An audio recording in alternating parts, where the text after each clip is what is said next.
મુખ્યમંત્રી ભૂપેન્દ્ર પટેલે regional AI impact કોન્ફરન્સનો કરાવ્યો શુભારંભ. કહ્યું, વિકસિત ગુજરાત એટ 2047ના વિઝનમાં એઆઈ એક કેન્દ્રીય શક્તિ. ગુજરાત સરકારે ગૂગલ ભાષિણી અને ગિફ્ટ સિટી હેનોક્સ સાથે કર્યા એમઓયુ. તો નાયબ મુખ્યમંત્રી હર્ષ સંઘવીએ ખેતીથી માંડીને હેલ્થકેરમાં ગુજરાતને એઆઈનું ગણાવ્યું પાવર હાઉસ. મુખ્યમંત્રી ભૂપેન્દ્ર પટેલ બનાસકાંઠાની મુલાકાતે. રૂપિયા 562 કરોડના ખર્ચે બનનાર ગ્રીનફિલ્ડ બાયપાસ રોડના કામનું કર્યું ખાતમુહૂર્ત. 24.5 કિલોમીટર લાંબા બાયપાસથી એરોમા સર્કલ પાસે ટ્રાફિક સમસ્યાનો આવશે અંત. મુખ્યમંત્રીએ 7થી વધુ કાર્યોના લોકાર્પણ જ્યારે 15 કાર્યોના કર્યા ખાતમુહૂર્ત.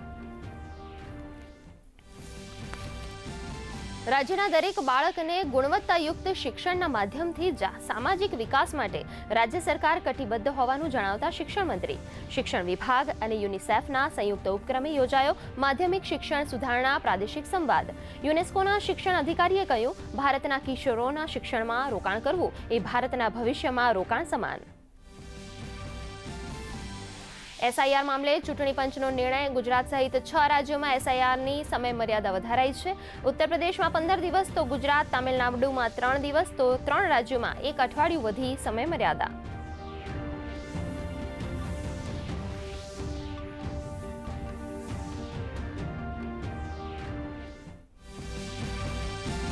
રાજ્યસભામાં વંદે માતરમ પરની ચર્ચા પર કેન્દ્રીય મંત્રી જેપી નડ્ડાના કોંગ્રેસ પર પ્રહાર.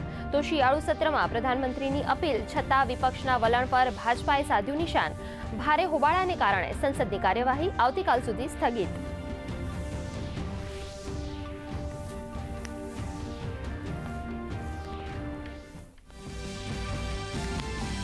ગોવા નાઇટ ક્લબ દુર્ઘટનામાં મહત્વની કાર્યવાહી. અગ્નિકાંડમાં ભાગેડુ લુથરા બ્રધર્સને ઝડપી લેતી થાઇલેન્ડ પોલીસ. રોહિણી કોર્ટે આરોપીઓની આગોતરા જામીન અરજી કરી નામંજૂર. ગોવાના મુખ્યમંત્રી પ્રમોદ સાવંતે કડકમાં કડક કાર્યવાહીની આપી ખાતરી.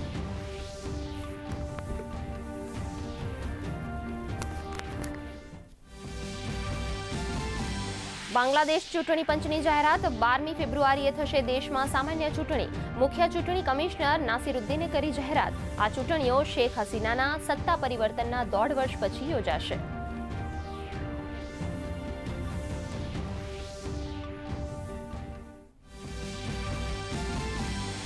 સુરેન્દ્રનગર ખાણ ખનીજ વિભાગે ગેરકાયદે ખનન પ્રવૃત્તિઓ સામે કડક કાર્યવાહી કરી. વિભાગે સરકારી પડતર જમીનમાંથી બ્લેક ટ્રેપનું ખનન કરનારા 12 શખ્સોને કુલ રૂપિયા 99.67 કરોડનો ફટકાર્યો દંડ. 25 લાખ ટન ખનીજ ખનનનો પર્દાફાશ.